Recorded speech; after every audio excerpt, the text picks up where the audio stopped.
Hello बच्चों, आज की क्लास में हम लोग पढ़ेंगे एक्सटीरियर एंगल थ्योरम। ठीक है, आइए देखते हैं उसकी थ्योरम क्या है। If a side of a triangle is produce the exterior angle so formed is equal to the sum of the two interior opposite angles.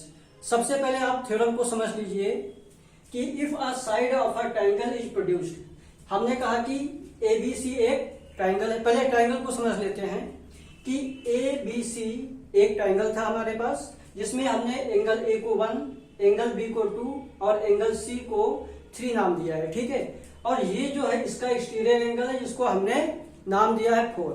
तो if a side of a triangle is produced, यहां पे हमने इस BC side को आगे produce किया है, कहां तक?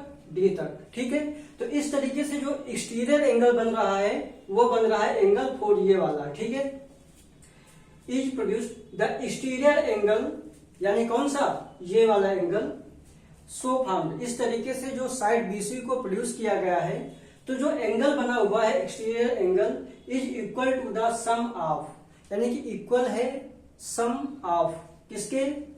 The two interior opposite angles.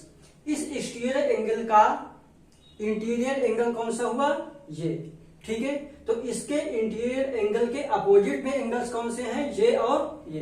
ठीक है, तो कहने का मतलब है कि इस तरीके से जब साइड बीसी को आगे आप बढ़ाते हैं तो और जो ये एंगल बनता है 4, तो ये वाला जो बाहर का एंगल होगा इस 1 एंगल और 2 एंगल के बराबर होगा। ठीक है, तो आइए देखते हैं इसका प्रूफ कैसे करेंगे। सबसे पहले ट्रायंगल एबीसी में देखिएगा क्या गिवन है। इन ट्रायंगल एबीसी, ठीक, क्या है कि angle 1 plus angle 2 plus angle 3 equal to 180 degree. इसको हमने इस तरीके से इक्वेशन 1 कह दिया है। ठीक है, इसके बाद आप देखिएगा कि ये जो यहां पे बना हुआ एंगल है, एंगल 3 और एंगल 4 का सम क्या होगा? 180 डिग्री ये भी होगा। क्यों? क्योंकि ये देखिएगा एक सीधी लाइन है और ये क्या कर रही है? एक ऐसी लाइन है जो लीनियर पेयर फॉर्म कर रही है, और लीनियर पेयर फॉर्म करने वाले जो एंगल्स होते हैं उनका सम 180 होता है। कहने का मतलब है एंगल 3 और एंगल 4 का सम क्या होगा? 180 होगा। ठीक है, तो इसका मतलब है कि angle 3 plus angle 4 equal to 180 degree, ये भी हो गया। अब देखिएगा, इसको हमने कह दिया कि ये इक्वेशन हो गई 2।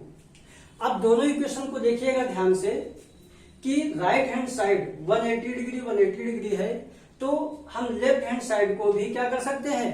इक्वल कर सकते हैं।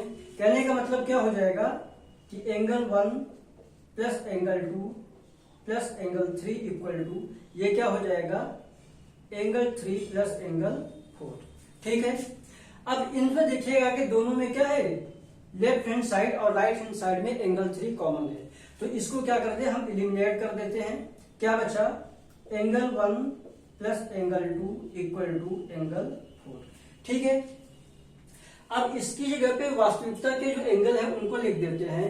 तो एंगल 1 को हम क्या लिखेंगे कि एंगल BAC, यानी कि एंगल BAC, यानी कि ये वाला एंगल, प्लस एंगल 2 को लिखेंगे ABC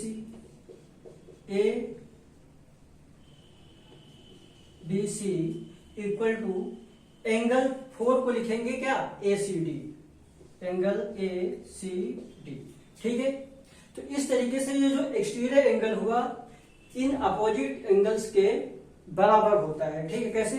अब एंगल ACD को पहले लिख देते हैं।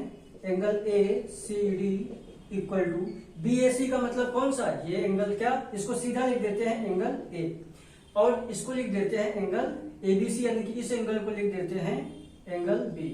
क्या? तो यही प्रूव करना था कि एंगल ACD, यानी कि ये जो एंगल है एक्सटीरियर एंगल, ये बराबर होगा इन दो एंगल्स के, हमेशा बराबर होता है। इस थ्योरम को कहते हैं एक्सटीरियर एंगल थ्योरम। ठीक है, नोट कर लीजिए इसको।